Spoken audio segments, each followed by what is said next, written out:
નમસ્કાર મિત્રો, સ્વાગત છે તમારું ખેડૂત માહિતી યુટ્યુબ ચેનલમાં। મિત્રો, આજના વરસાદના સમાચાર વિશે વાત કરતા પહેલા જો તમે અમારી ચેનલમાં નવા છો તો નીચે લાલ કલરનું સબસ્ક્રાઇબ બટન આપેલું છે, તેને દબાવીને બાજુમાં રહેલા ઘંટડી બટનને પણ દબાવી દેજો, જેથી મારા આવનારા તમામ વિડીયોની માહિતી તમને મળતી રહે। ગુજરાત પર નવી વરસાદી સિસ્ટમની અસર 4 દિવસ સુધી આ 10 જિલ્લામાં પડશે। ભારેથી અતિભારે વરસાદ ગુજરાતમાં હાલ ચોમાસું ફરી સક્રિય થયું છે, જેના કારણે રાજ્યમાં સાર્વત્રિક વરસાદની આગાહી કરવામાં આવી છે। કેટલાક વિસ્તારોમાં ભારેથી અતિભારે વરસાદ પડશે તેવી શક્યતા છે।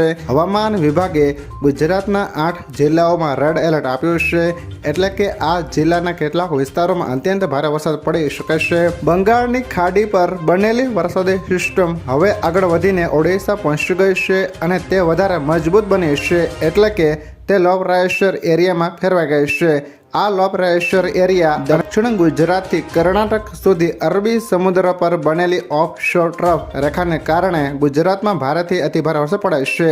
હવામાન વિભાગે કરેલી આગાહી પ્રમાણે રાજ્યમાં આગામી 5 દિવસ સુધી ભારે વરસાદની શક્યતા છે અને 3 થી 4 દિવસ સુધી અતિભારે વરસાદની શક્યતા છે। હવામાન વિભાગે સૌરાષ્ટ્ર અને દક્ષિણ ગુજરાતમાં આજે ભારેથી અતિભારે વરસાદની આગાહી કરી છે, એટલે કે અહીં કેટલાક વિસ્તારોમાં અતિભારે વરસાદ થઈ શકે છે। હવામાન વિભાગે આપેલી માહિતી પ્રમાણે આગામી 4 થી 5 દિવસ રાજ્યમાં સાર્વત્રિક વરસાદ થવાની શક્યતા છે, એટલે તમામ જિલ્લાઓમાં વરસાદ પડશે।